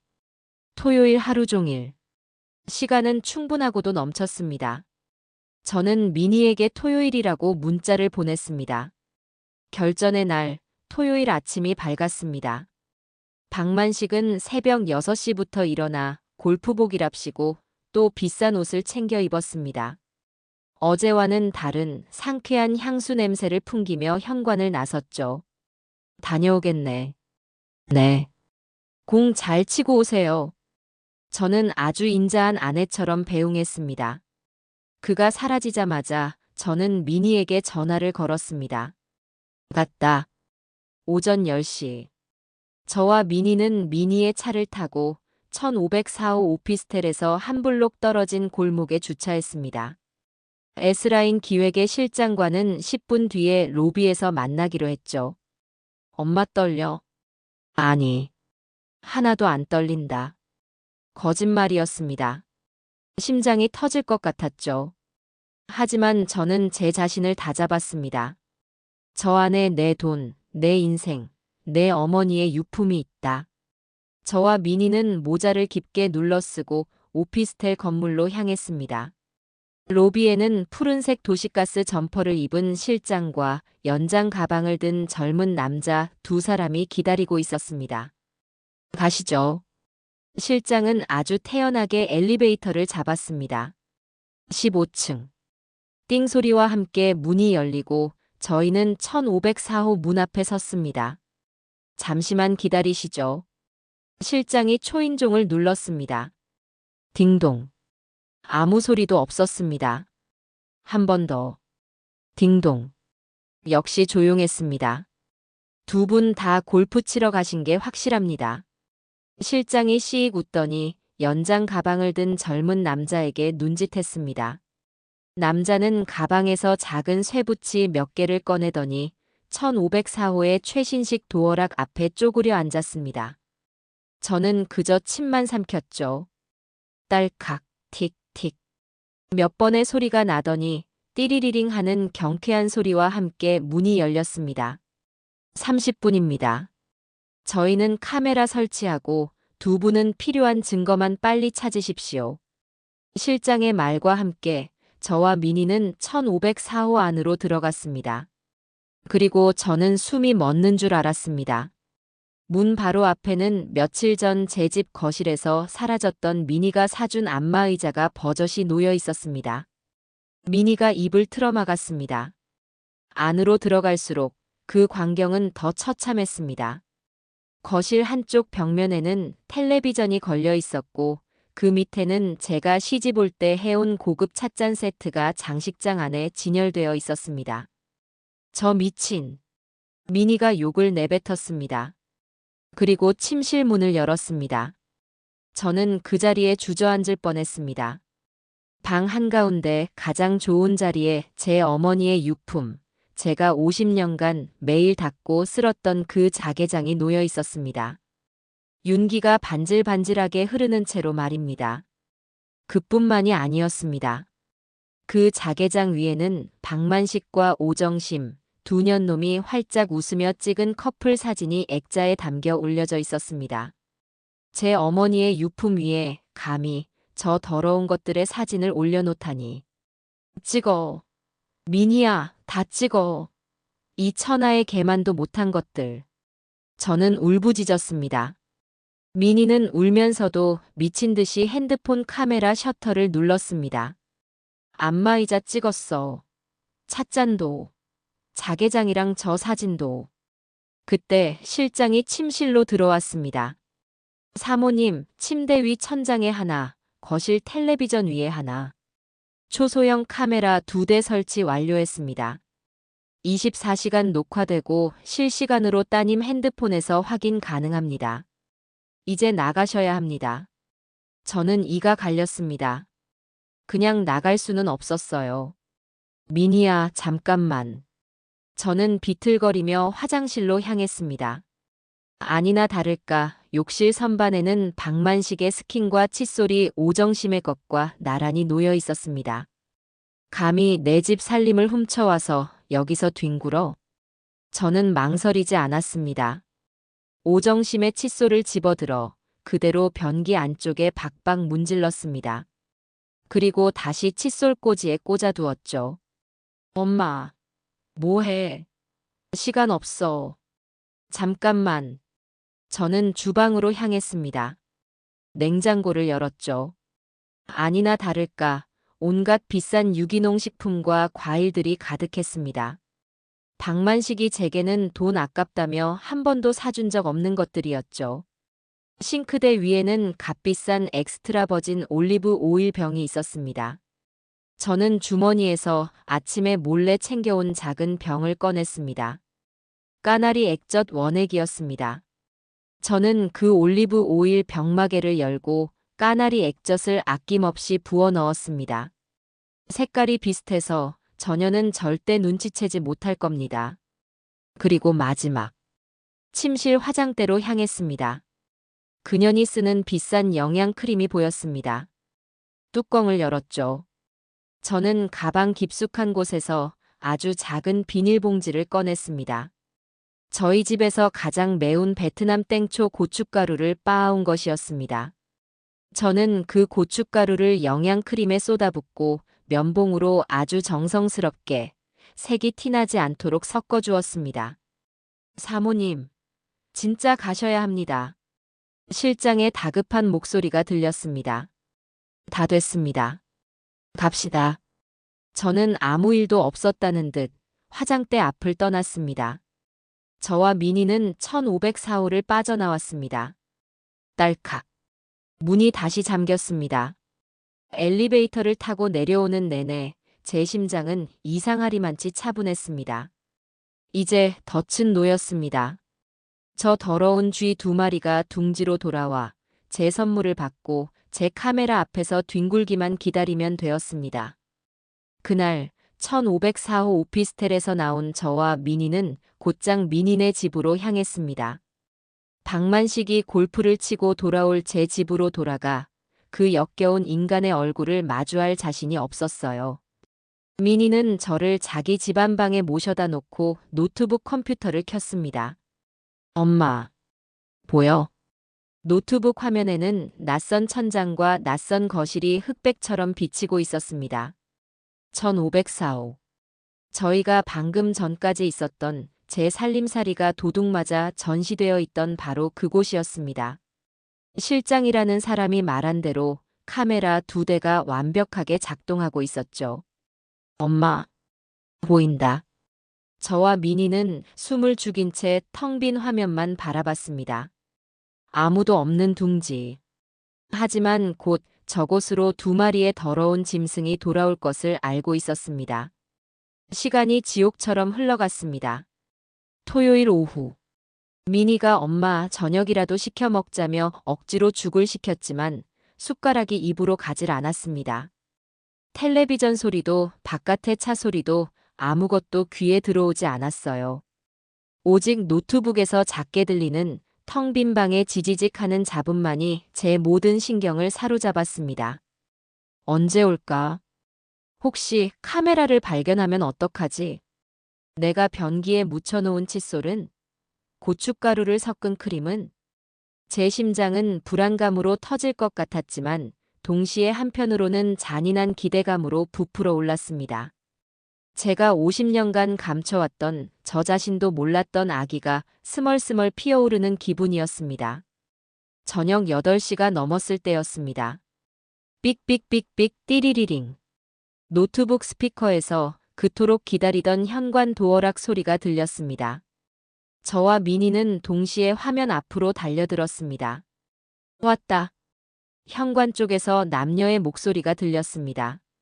아이고, 피곤해 죽겠네. 박만식의 목소리였습니다. 그러게. 누가 그렇게 공에 목숨 걸랬나, 박 회장님. 오정심, 그년의 목소리였습니다. 잠시 후 두 인간이 거실 카메라의 시야 안으로 들어왔습니다. 비싼 골프 옷을 입은 채 서로에게 기대어 널브러지듯 소파에 앉더군요. 그 소파 미니가 결혼할 때 제게 엄마 편히 앉으라며 사준 저희 집 거실에 있던 바로 그 소파였습니다. 아, 그래도 오늘 공 잘 맞아서 기분 좋네. 박만식이 오정심의 어깨를 감싸 안았습니다. 어유, 회장님만 잘 맞으면 뭐해. 나는 오늘 아주 죽 썼는데. 허허. 그래서 내가 저녁 근사한 거 사준다고 했잖아. 됐어요. 집에서 그냥 시켜 먹어요. 나 씻고 나올 테니 뭐 좀 시켜놔요. 나 샐러드 먹고 싶다. 샐러드? 알았어. 비싼 걸로 시켜줄게. 오정심이 침실로 사라졌습니다. 잠시 후 박만식은 냉장고에서 맥주를 꺼내 마시며 텔레비전을 켰습니다. 제 집에서와 똑같은 모습이었죠. 그리고 잠시 후 침실 쪽에서 악 하는 짧은 비명이 들렸습니다. 저와 미니는 서로를 쳐다봤습니다. 뭐지? 박만식이 놀라 침실로 뛰어들어갔습니다. 왜 그래? 정심씨. 카메라에는 보이지 않았지만 오정심의 짜증 섞인 목소리가 들려왔습니다. 아니, 이 화장품. 이거 미쳤나 봐. 얼굴에 불이 나는 것 같아. 아, 따가워. 따가워. 뭐? 어제 백화점에서 산 거라며. 그러니까, 아, 미치겠네. 물 좀. 저도 모르게 입꼬리가 올라가는 것을 느꼈습니다. 땡초 고춧가루 크림. 제가 만든 지옥의 화장품이었습니다. 효과가 아주 좋았나 봅니다. 엄마 독하다 진짜. 미니가 혀를 내둘렀습니다. 한바탕 난리가 지나고 오정심은 퉁퉁 부은 얼굴로 거실에 다시 나타났습니다. 샐러드가 배달되었나 봅니다. 아, 진짜 재수 없어. 비싼 화장품 다 버렸네. 이게 다 박 회장님 탓이야. 이상한 거 사와서. 아니, 내가 뭘. 오정심이 샐러드에 드레싱을 뿌리기 시작했습니다. 바로 그 까나리 액젓이 섞인 엑스트라 버진 올리브 오일이었습니다. 그래, 밥이나 먹읍시다. 아, 배고파. 오정심이 샐러드를 한 젓가락 듬뿍 집어 입에 넣었습니다. 그리고 3초간 정적이 흘렀습니다. 푹. 오정심이 입안의 모든 것을 거실 바닥에 뿜어냈습니다. 왜? 이게 무슨 맛이야? 왜? 썩었잖아. 왜 그래? 당신도 먹어봐. 이거 똥물 냄새나. 으악. 퇴. 박만식도 한 입 먹더니 얼굴이 하얘졌습니다. 이거 상했네. 올리브 오일이 상했나? 아, 진짜 재수 없는 날이네. 화장품에 밥까지. 오정심은 샐러드 그릇을 싱크대에 던져버리더군요. 저와 미니는 노트북을 붙잡고 소리도 못 내고 웃었습니다. 50년 묵은 체증이 다 내려가는 기분이었습니다. 꼴 좋다 이년아.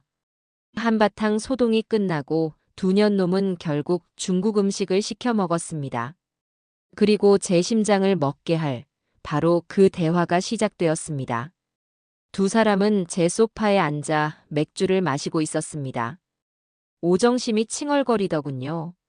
아, 박 회장님. 나 언제까지 이렇게 남의 집 같은 1504호에 숨어 살아요? 나도 이제 내 집에서 당신이랑 편하게 살고 싶단 말이야. 남의 집이라니. 그 안에 있는 게 다 내 물건인데. 박만식이 오정심의 머리를 쓰다듬으며 말했습니다. 조금만 기다려, 정심씨. 다 돼가니까. 뭘 기다려요. 그 늙은이 사모님인지 뭔지 그 할망구랑 언제 정리할 건데요. 늙은이. 할망구. 제 딸 미니가 제 손을 꽉 잡았습니다. 박만식이, 제 남편이 아주 경멸적이라는 듯이 코웃음을 쳤습니다. 복순이? 걱정 마. 걘 아무것도 몰라. 평생 살림만 해서 돈이 무서운 줄도 모르고 세상 물정도 모르는 무식한 년이야. 내가 하자는 대로 다 해, 걘. 저는 숨을 쉴 수가 없었습니다. 제 50년 세월이 저 인간의 입에서 무식한 년이라는 말로 정리되고 있었습니다. 내가 지금 집 팔려고 내놨어. 미니가 하고 숨을 삼켰습니다. 뭐? 진짜? 그럼. 부동산에 아는 놈 통해서 금매로 싸게 내놨지. 아마 다음 주면 계약금 들어올 거야. 그럼 그 돈으로. 당연하지. 박만식이, 제 남편 박만식이 환하게 웃으며 말했습니다. 그거 팔리면 당신 이름으로 강남에 제일 좋은 아파트 사주고 남은 돈으로 우리 둘이 캐나다로 이민 가는 거야. 거기 가서 당신이랑 나랑 둘이서만 행복하게 살자. 응, 정말이죠?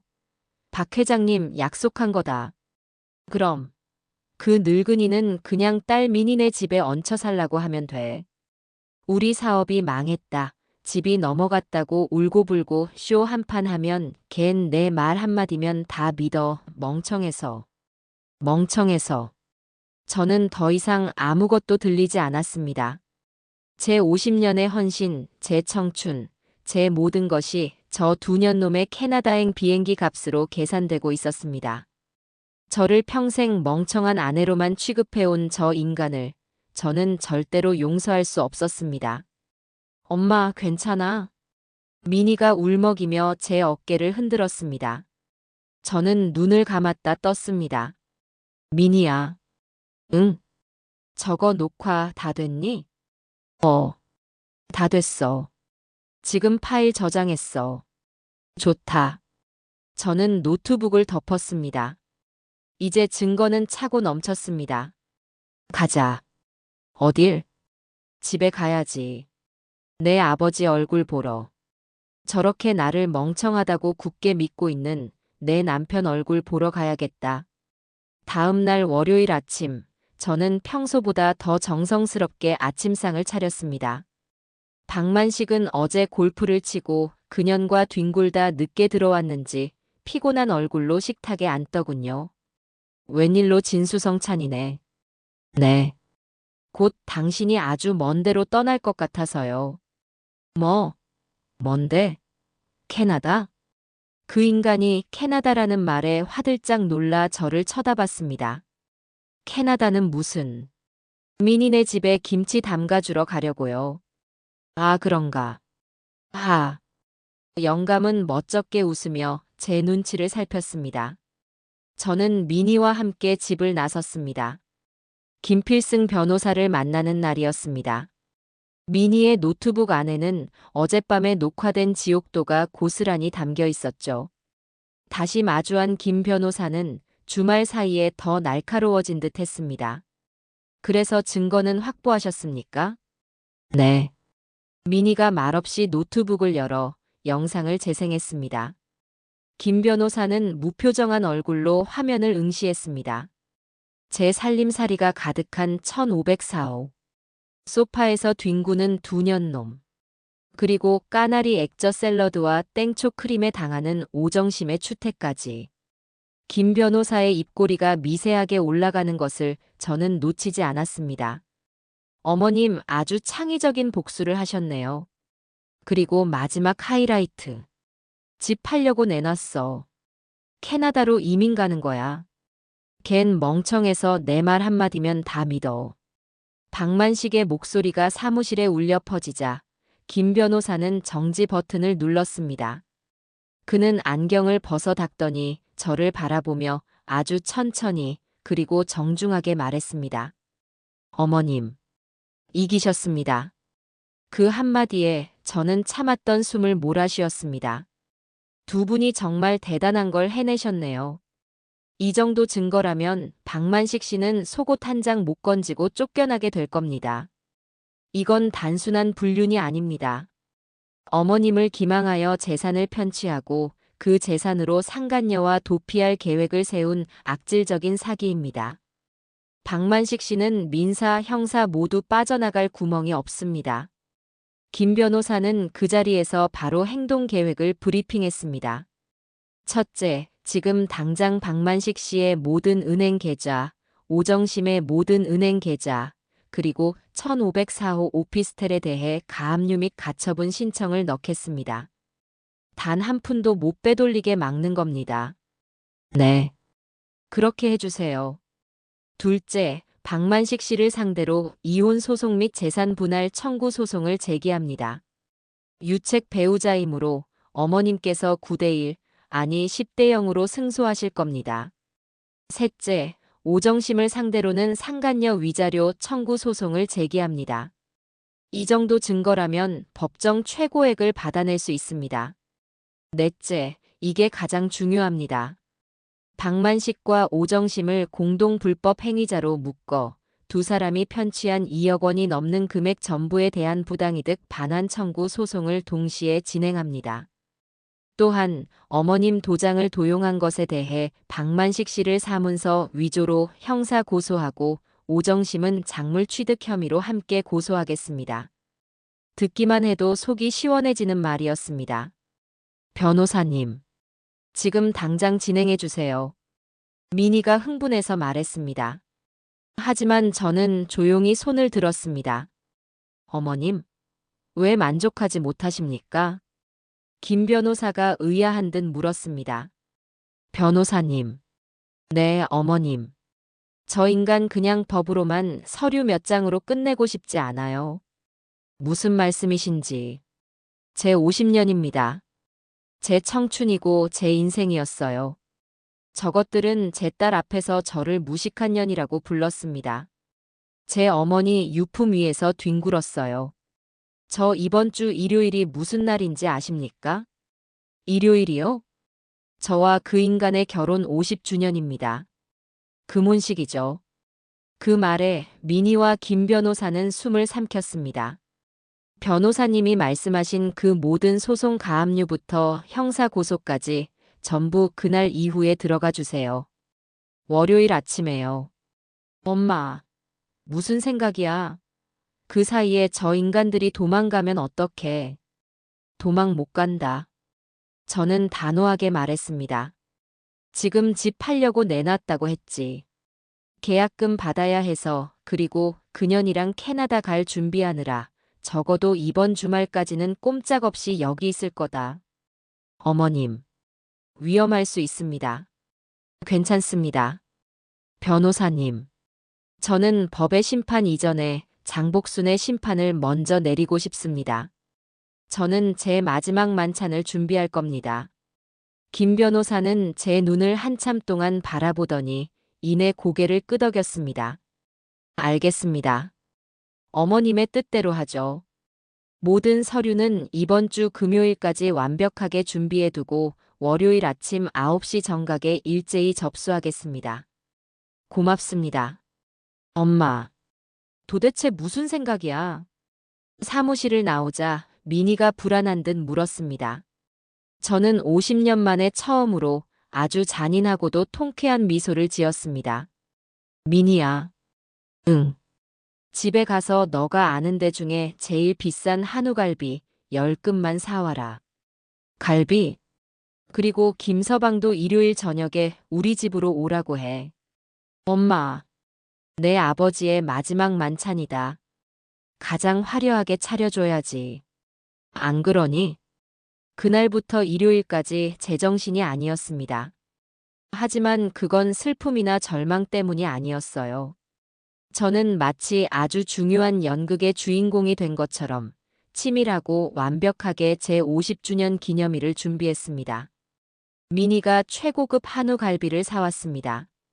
저는 그걸 찬물에 담가 핏물을 빼고 배와 양파를 갈아 넣어 최고의 양념을 만들었습니다.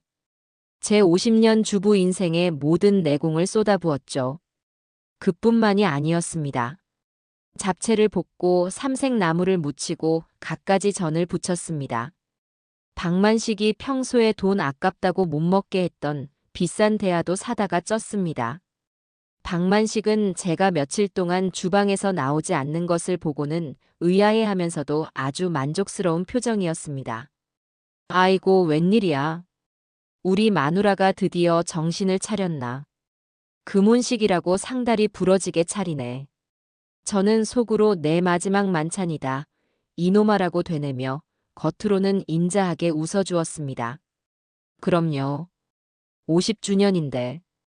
딱 한 번뿐이잖아요. 그리고 결전의 날 이틀 전. 목요일 저녁이었습니다. 저는 진수성찬을 차리느라 피곤한 척 소파에 앉아 다리를 주무르며 박만식에게 넌지시 말을 건넸습니다. 여보. 응. 왜?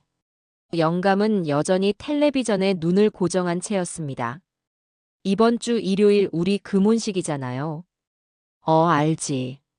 민희네도 온다고 했고. 그래서 말인데 당신 나한테 맨날 평생 살림만 해서 무식하다고 구박했잖아요. 내가 언제 그랬다고. 박만식이 어제 그 영상 속에서 했던 말을 기억하는지 움찔하며 제 눈치를 살폈습니다.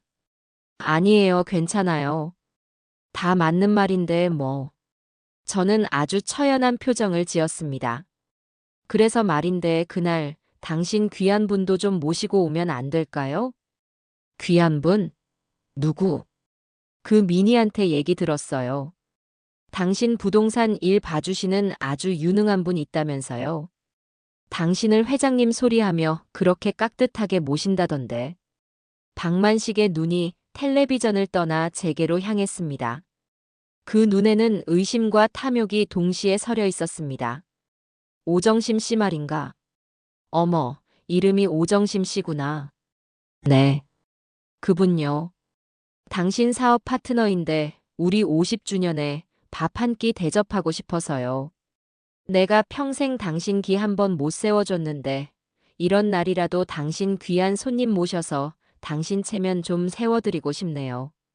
제 완벽한 연기에 박만식은 완전히 속아 넘어갔습니다. 그의 얼굴에 이 멍청한 년 드디어 쓸모가 있군 하는 표정이 스쳐 지나갔습니다. 허허. 그럴까? 오 여사가 아주 바쁜 사람이라 올지 모르겠네.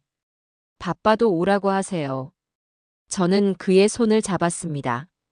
아내가 장복순이가 꼭 좀 뵙고 싶다고 꼭이요. 박만식은 제 손을 뿌리치지도 그렇다고 잡아주지도 않았습니다. 그저 아주 만족스러운 웃음을 지었죠. 알았어. 내가 한번 말은 해보지.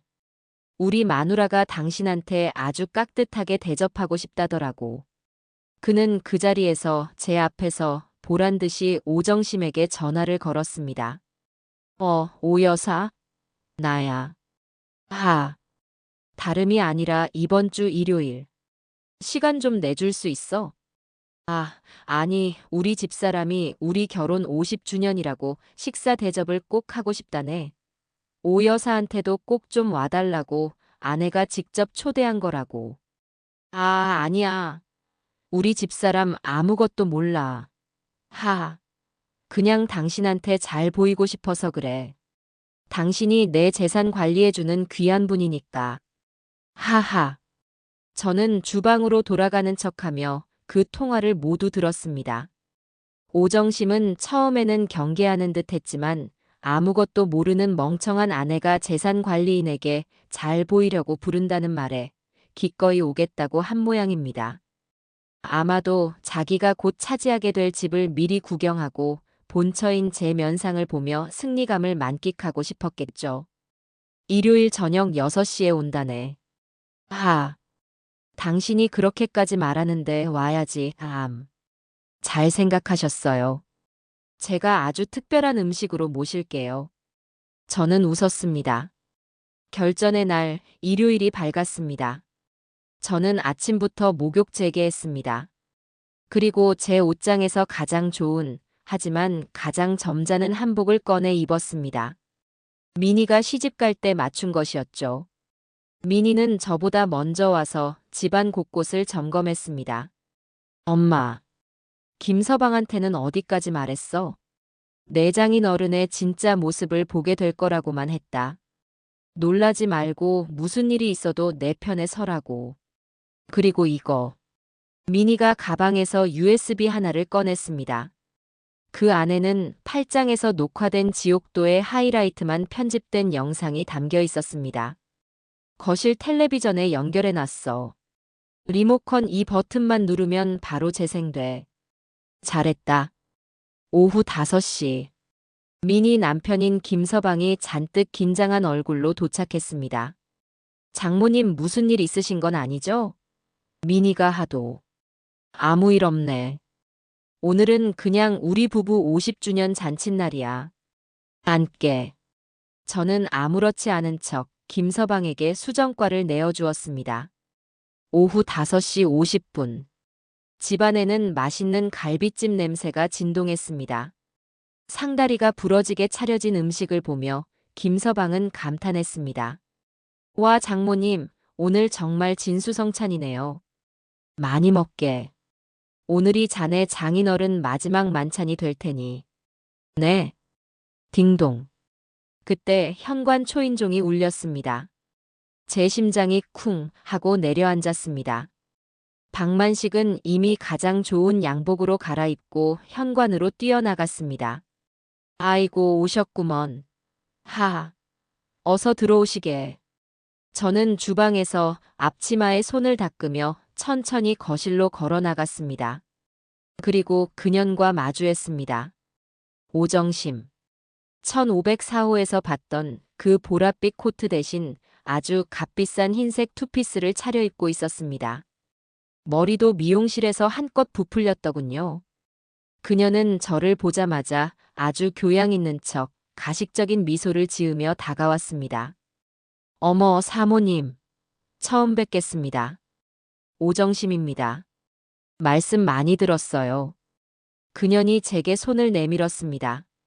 저는 그 더러운 손을 잡는 대신 제 앞치마에 손을 닦으며 활짝 웃어주었습니다. 어서 오세요, 오정심 씨. 당신을 위한 특별한 상을 차려놨답니다. 오정심. 그년이 제 집 현관에 발을 들였습니다. 50년간 제 땀과 눈물이 밴 제 청춘이 묻어있는 이 집 거실에 감히 그 더러운 발을 들인 겁니다. 그녀는 아주 값비싼 흰색 투피스를 차려입고 머리는 미용실에서 한껏 부풀렸더군요. 1504호에서 봤던 것보다 훨씬 더 교양 있고 사모님처럼 보이려고 애쓴 모습이었습니다. 그녀는 저를 보자마자 아주 가식적인 미소를 지으며 제게로 다가왔습니다. 어머, 사모님. 처음 뵙겠습니다. 오정심입니다. 박 회장님께 말씀 많이 들었어요. 그년이 제게 악수를 청하려는지 매니큐어를 곱게 칠한 손을 내밀었습니다. 저는 그 더러운 손을 잡는 대신 제 앞치마에 손을 닦으며 활짝 웃어주었습니다. 박 회장이라니. 제 멍청한 영감은 그 소리에 아주 입이 귀에 걸렸더군요. 어서 오세요, 오정심 씨. 말씀은 제가 더 많이 들었죠. 네. 아, 호호. 그러세요? 그럼요. 당신을 위한 특별한 상을 차려놨답니다. 어서 앉으세요.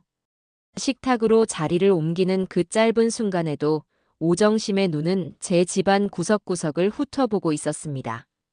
마치 자기가 곧 차지할 물건을 감정평가하는 듯한 그 오만하고 탐욕스러운 눈빛을 저는 놓치지 않았습니다. 저녀는 내가 평생을 바친 이 집을 이미 자기 것이라고 생각하고 있구나. 자리에 앉자 박만식은 아주 신이 나서 떠들어대기 시작했습니다. 허허. 오 여사, 우리 집사람 솜씨가 이 정도야. 이 갈비찜 아주 일품이라고. 미니야, 김서방. 자네들도 많이 들게. 그는 완벽한 가장의 연기를 하고 있었습니다. 50주년을 맞은 자애로운 남편, 그리고 유능한 사업 파트너를 아내에게 소개해주는 성공한 남자의 연기였죠. 오정심이 그 연기를 받아주었습니다. 어머, 사모님. 정말 음식이 너무 맛있어요. 이게 다 직접 하신 거예요? 그녀는 짐짓 놀란 척하며 호들갑을 떨었습니다. 그럼요. 제가 평생 살림 말고는 해본 게 없는 사람이라서요. 제가 웃으며 대답하자 오정심의 눈이 순간 번뜩였습니다. 호호, 그러시구나. 박 회장님이 왜 그렇게 사모님 칭찬을 하시는지 알겠네. 살림 하나는 정말 최고라고 하시더라고요. 그건 칭찬이 아니었습니다. 너는 살림이나 하는 무식한 년이고 나는 내 남편의 사업 파트너인 유능한 여자다라는 아주 교묘하고 더러운 모욕이었습니다. 그때 제 멍청한 영감이 그 말뜻도 모르고 끼어들었습니다. 허허. 그렇지? 우리 집사람이 다른 건 몰라도 살림 하나는 할 줄 알거든. 안 그런가, 여보? 순간 식탁의 공기가 얼어붙었습니다. 미니가 숟가락을 쥔 손을 부들부들 떠는 것이 보였습니다. 사위인 김서방은 이 끔찍한 분위기에 눈만 굴리며 안절부절 못했죠. 저는 아주 인자한 미소를 지었습니다. 그럼요. 제가 살림 말고 뭘 알겠어요. 그리고는 오정심을 똑바로 쳐다보며 말했습니다. 많이 드세요, 오 여사. 듣자 하니 남의 것도 뺏어 먹을 만큼 입맛이 아주 좋으신 것 같아서요. 특히 남의 집 가구 같은 거 말이에요. 쨍그랑. 오정심이 들고 있던 숟가락을 접시에 떨어뜨렸습니다. 식탁에 날카로운 소리가 울려 퍼졌죠. 박만식의 웃음 띤 얼굴이 순식간에 굳어졌습니다. 여보, 그게 무슨 소리야? 오정심은 하얗게 질린 얼굴로 저를 쳐다봤습니다. 사모님 무슨 오해가? 오해? 저는 천천히, 아주 천천히 의자에서 일어났습니다. 오해는 무슨 오해? 제 손에는 아까 김서방에게 내어주었던 수정과 잔이 들려 있었습니다. 자자. 다들 주목해 주세요. 제 목소리가 거실 전체에 울렸습니다. 네 사람의 시선이 전부 제게로 쏠렸죠. 오늘 저와 제 남편 박만식 씨의 결혼 50주년입니다. 금혼식이죠. 박만식이 상황을 파악하지 못하고 억지 웃음을 지으며 박수를 치려 했습니다. 허허. 고맙소, 여보. 이런 귀한 날 아주 귀한 손님도 오셨는데 제가 축배를 제안해야 하지 않겠어요? 저는 수정과 잔을 높이 들었습니다. 첫 번째 잔은 50년간 저 하나만 믿고 저 하나만 바라보고 집안일만 하면서 멍청하게 살아온 바보 같은 아내를 위해. 박만식의 얼굴이 일그러지기 시작했습니다. 여보, 지금 무슨. 그리고 두 번째 잔은. 제 목소리가 칼날처럼 날카로워졌습니다. 그런 아내를 무식한 년이라 부르며 그 아내의 피 같은 쌈짓돈과 이 집을 담보로 한 대출금까지 싹 다 훔쳐서 새 출발을 준비 중이신 제 위대한 남편 박만식 씨를 위해. 뭐야. 이 할망구가 지금 미쳤나? 박만식이 자리에서 벌떡 일어났습니다. 그리고 마지막 세 번째 잔은. 저는 얼어붙은 오정심에게로 고개를 돌렸습니다. 그 새 출발의 파트너 제 남편의 캐나다 이민 동반자 제 어머니 유품인 자개장 위에서 뒹굴고 제 땡초 크림을 바르신 오정심 씨의 불타는 아름다움을 위하여. 아! 오정심의 입에서 괴상한 비명이 터져나왔습니다. 땡초 크림이라는 말에 모든 것을 깨달은 겁니다. 뭐야? 넌 그걸 어떻게. 박만식이 저에게 달려들려던 그 순간. 앉아요, 영감. 제 목소리는 얼음보다 차가웠습니다. 당신 50주년 선물 아직 안 끝났어. 저는 식탁 끝에 앉은 미니를 바라봤습니다. 미니야. 네, 엄마. 미니가 일어서서 거실장 위에 있던 리모컨을 집어들었습니다. 뭐 하는 짓이야? 당장 그거 내려놓지 못해.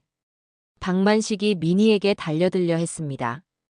하지만 그 순간 조용히 앉아있던 제 사위 김서방이 벌떡 일어나 박만식의 앞을 가로막았습니다. 장인어른, 앉으시죠. 뭐 김서방, 자네까지 왜 이래. 비켜. 앉으시라고 했습니다. 김서방은 제 사위는 제 편이었습니다. 미니가 망설임 없이 리모컨의 재생 버튼을 눌렀습니다. 거실에 대형 텔레비전 화면이 켜졌습니다.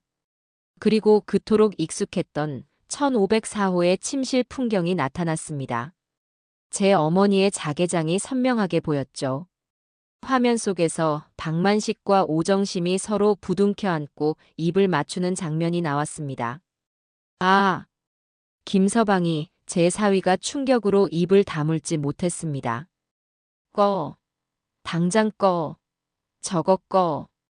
박만식이 미친 사람처럼 발악했지만 김서방에게 막혀 꼼짝도 못했습니다.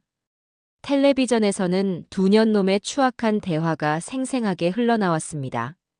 조금만 기다려, 정심씨. 뭘 기다려요. 그 늙은이 사모님인지 뭔지 그 할망구랑 언제 정리할 건데요. 복순이? 걱정 마. 걘 멍청해서 내 말 한마디면 다 믿어.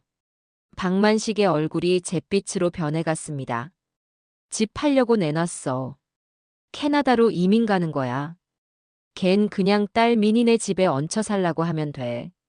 아, 오정심이 귀를 찢는 듯한 비명을 질렀습니다. 그리고는 짐승처럼 네 발로 기어 현관으로 도망치기 시작했습니다. 아니야, 아니야, 저거 아니야. 뭐가 아니야, 이년아. 민희가 울부짖으며 그년의 머리채를 잡으려 했지만 저는 민희를 막았습니다. 보내줘라, 민희야. 더러운 거 만지지 마. 오정심은 신발도 제대로 신지 못한 채 제 집에서 비틀거리며 뛰쳐나갔습니다. 거실에는 지옥 같은 정적만이 흘렀습니다. 텔레비전은 꺼졌습니다. 박만식은 마치 영혼이라도 빠져나간 사람처럼 김서방의 손에 붙들린 채 그 자리에 주저앉아 있었습니다. 그는 떨고 있었습니다. 저는 천천히 그 인간의 앞으로 걸어갔습니다. 그리고 50년 만에 처음으로 제 손바닥에 온 힘을 실어 그 인간의 뺨을 내리쳤습니다. 짝!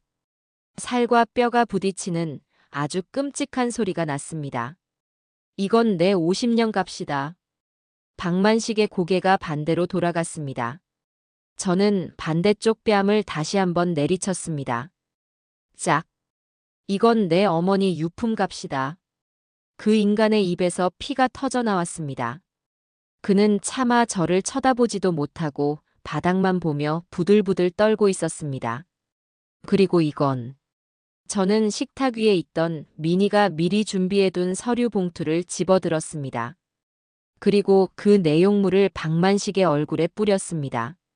하얀 종이들이 그의 피 묻은 얼굴 위로 흩날렸습니다. 네가 멍청한 년이라고 불렀던 내 이혼 소송장이다. 저는 제 한복 앞서풀 여몄습니다.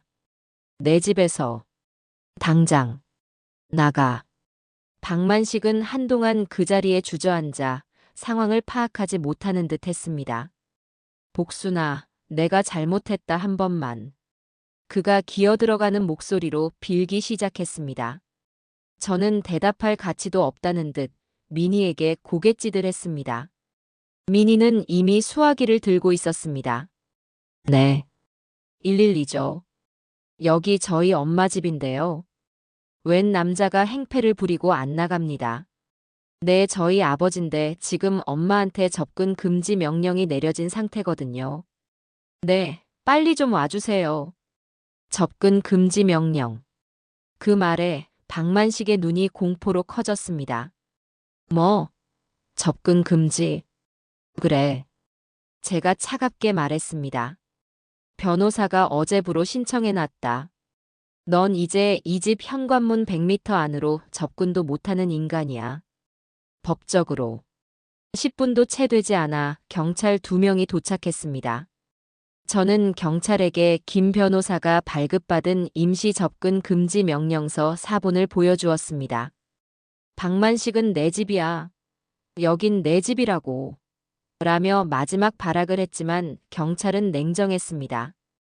박만식 씨, 이 서류 보이시죠? 지금 당장 이 집에서 나가셔야 합니다. 안 그러면 현행범으로 체포됩니다. 아니, 이게 무슨... 복순아, 민희야. 그 인간은 결국 50년을 살아온 제 집에서 경찰의 손에 붙들려 잠옷 바람으로 쫓겨났습니다. 쿵. 현관문이 닫히는 소리가 제 50년 결혼 생활의 마지막 소리였습니다. 그날 밤 김서방은 충격에 빠진 민희를 데리고 돌아갔습니다. 저는 텅 빈 거실, 난장판이 된 식탁 앞에 홀로 앉았습니다. 이상하게도 눈물이 나지 않았습니다. 그저 아주 긴 꿈에서 깨어난 것처럼 멍했습니다. 그리고 다음 날 월요일 아침 9시 김필승 변호사의 진짜 전쟁이 시작되었습니다. 김 변호사는 약속대로 월요일 아침이 되자마자 모든 법적 절차를 일제히 진행했습니다. 박만식의 모든 은행 계좌, 오정심의 모든 은행 계좌, 그리고 1504호 오피스텔에 대해 가압류 및 가처분이 번개처럼 들어갔습니다. 박만식은 아마 쫓겨난 그날 밤 오정심의 오피스텔로 기어들어갔겠죠. 하지만 다음 날 아침 두 년놈은 자신들의 통장에 단돈 100원도 뺄 수 없는 깡통이 되었다는 것을 알게 되었을 겁니다. 동시에 이혼 소송, 재산 분할 청구, 상간녀 위자료 청구, 부당이득 반환 청구, 그리고 사문서 위조 및 절도 혐의의 형사 고소장까지 대한민국 법원이 받아볼 수 있는 거의 모든 종류의 소장이 박만식과 오정심의 이름으로 접수되었습니다. 법적 싸움은 싸움이라고 부를 수도 없었습니다. 그것은 일방적인 심판이었습니다. 첫 재판날 김 변호사는 법정의 대형 스크린에 그 동영상을 틀었습니다. 판사는 물론이고 방청석에 있던 모든 사람이 경악을 금치 못했죠. 박만식의 변호사는 사생활 침해라고 항변했지만 김 변호사는 피고의 사기 행각과 재산 은닉 계획을 입증하는 핵심 증거라고 맞받아쳤습니다. 판결은 싱거울 정도로 빨랐습니다. 첫째, 저와 박만식의 이혼은 유책 배우자인 박만식의 100% 잘못으로 성립되었습니다. 둘째, 재산 분할. 이 집은 제 특유 재산임이 인정되어 박만식은 단 한 평의 지분도 요구할 수 없었습니다. 그 외에 공동재산 역시 박만식의 유책 사유로 인해 제가 그 인간이 이를 가져가는 것으로 판결났습니다.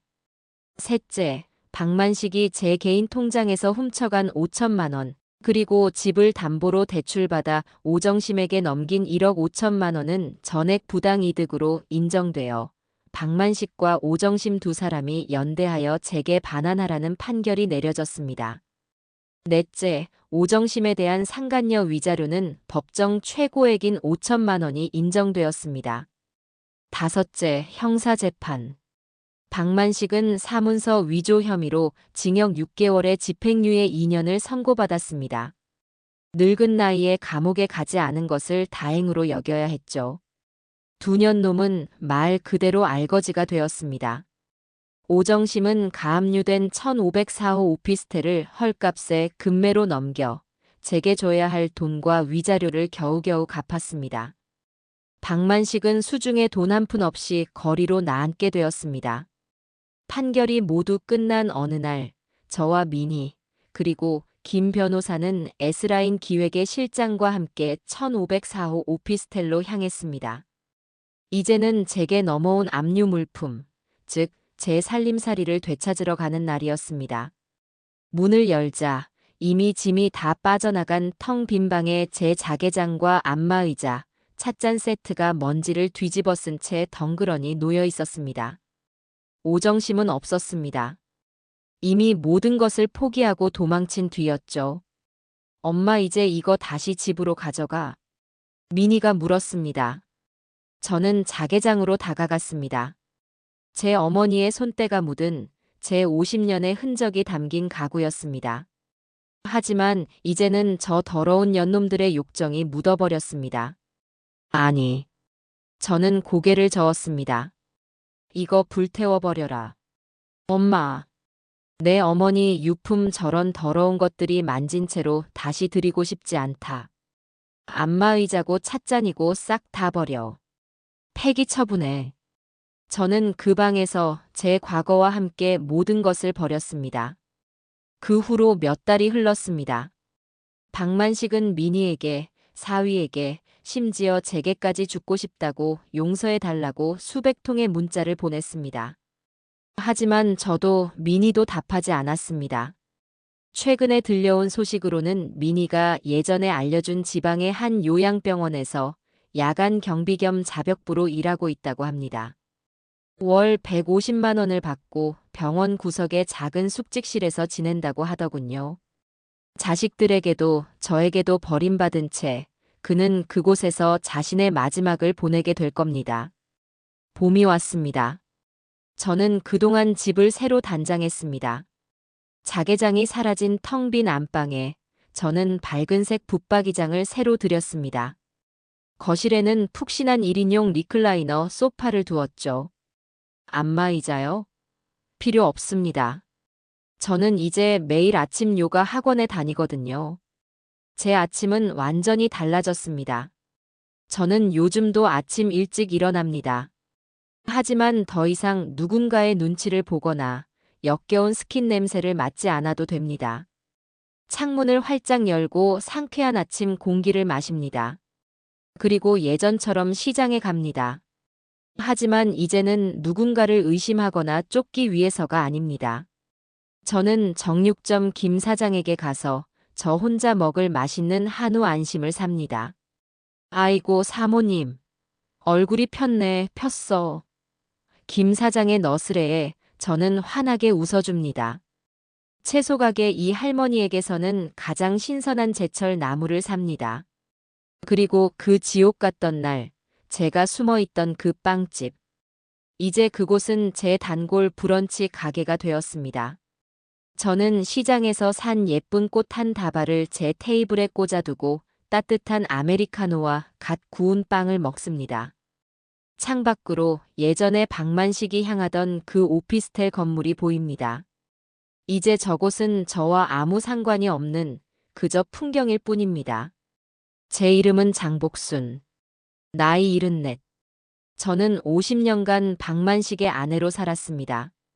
하지만 오늘 저는 그냥 장복순으로 삽니다. 제 74년 인생, 진짜 제 인생은 지금부터 시작입니다.